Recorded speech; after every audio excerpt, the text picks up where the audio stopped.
Lil Durk has officially been indicted for the death of Lil Pop, and if that wasn't enough, they've added more charges to the case. Where they got those from, I'm not sure, but I told you before, when it comes to the feds, they play a different game. The feds don't just come asking questions, they come with evidence. And let me tell you, that's never all they have. The feds don't play around, so when they hit you with a charge, you best believe they got their ducks in a row. The feds aren't looking for a confession. They bring their evidence to the table with plea deals or an offer for time served. If you decide to fight it, they'll throw more at you than you ever expected. So if you think you can walk into trial thinking they don't have enough, that could cost you big. Once you're in trial, it's already too late to turn back. If you blow it, the time you'd be facing is much worse than the plea deal you had before. The feds are nothing to play with. Trust me. As y'all know, Lil Durk has been caught up in some serious allegations, with his name being tied to the tragic death of Lil Pop, an affiliate of rapper Quando Rondo. This shooting took place back in August 2022, and at first, it was all just whispers and rumors. People speculated, but nothing concrete came to light. Fast forward to today, and what was once rumor has turned into formal charges. The indictment against Durk now includes a set of new, more severe charges that no one really saw coming. And trust me, things aren't looking good for him.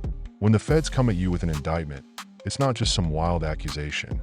They're not in the habit of pointing fingers without some serious backing.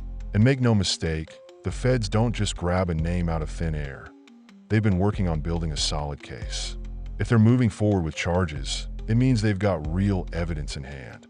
Evidence that ties you directly to the crime. So when they came at Durk, it was clear they weren't playing around. The indictment hits Durk with a laundry list of serious charges that include conspiracy, use of interstate facilities to commit murder for hire, and discharging firearms in the commission of a crime resulting in death. These aren't your average charges. We're talking about charges that, if proven, could land him behind bars for a very long time, if not life. And the thing with the feds is, they don't just throw these kinds of charges out without doing their homework. This isn't some street-level bust. It's a calculated operation with years of work put into it. The charges now go far beyond what anyone initially thought. What started as speculation about Durk's possible involvement has now evolved into a much deeper situation. From the outside looking in, it seemed like this might be a minor case in the grand scheme of things, but the new charges paint a much darker picture. The feds aren't just accusing Durk of being involved in a random shooting. They're saying he was part of a larger, organized effort. The conspiracy charges suggest that this wasn't just a one-off crime, but part of a bigger operation, with Durk possibly playing a central role. The use of interstate facilities to commit murder for hire is especially serious because it implicates Durk in a national crime, involving crossing state lines for illegal activities.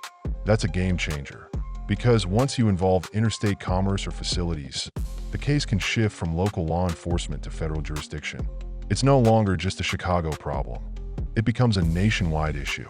And as we've seen with other high-profile cases, once the feds take over, it's game time. Then there's the charge of discharging firearms in the commission of a crime resulting in death. This charge is significant because it ties Durk directly to the fatal aspect of the shooting. The feds aren't just saying there was a shooting. They're alleging that Durk was not only involved in planning it, but that he took part in the act that ultimately led to the death. And in federal court, death charges carry some serious weight, often leading to harsher penalties if convicted. So, all of a sudden, this isn't just a murder case, it's a complex web of federal crimes with Durk at the center of it. It's not looking like a simple case where he might walk free. The indictment includes charges that carry heavy sentences, and given the feds' track record of successfully prosecuting high-profile cases like this, the pressure on Durk is mounting. If he thought this was going to be a quick fix, he's in for a rude awakening. The bottom line is this: when the feds come after you with charges this serious, it means they've got more than just a hunch. They've got the goods. And in Durk's case, those goods could be the very evidence that takes him down. This case is about to get a whole lot deeper, and we'll be watching closely to see how it plays out. In most criminal cases, if you're indicted, it means the authorities have gathered enough evidence to move forward with charges. Once they have that evidence, they don't play around. They're coming for you, and they're coming hard. Lil Durk has now been indicted in connection to the August 2022 murder of Lil P, and they've listed him as the lead defendant in the case. They've got some serious allegations, and it looks like they've got something solid. The indictment describes how OTF, which Durk founded, isn't just a music label, but allegedly a front for criminal activity. The charges claim that OTF is involved in more than just music. It's an association of individuals engaged in criminal activities, including murder and assault, all under Durk's direction. This paints a grim picture for Durk, and it's not looking like a simple case of just the music business. OTF, or Only the Family, was founded by Lil Durk as a platform for hip-hop artists from Chicago. But according to the feds, this isn't just a music label, it's a criminal enterprise. OTF allegedly hid behind the facade of a music company while allegedly orchestrating and facilitating illegal activities, including murders. And as the indictment suggests, Durk may have played a central role in managing these operations. In the case of the OTF label, it appears the focus isn't just on music, but also on leveraging the brand to cover up illicit activities. This is a big move by the feds to take down OTF as more than just a music group, presenting it as a criminal syndicate hiding in plain sight. The indictment suggests that OTF was a vehicle for criminal activities, with Durk at the helm.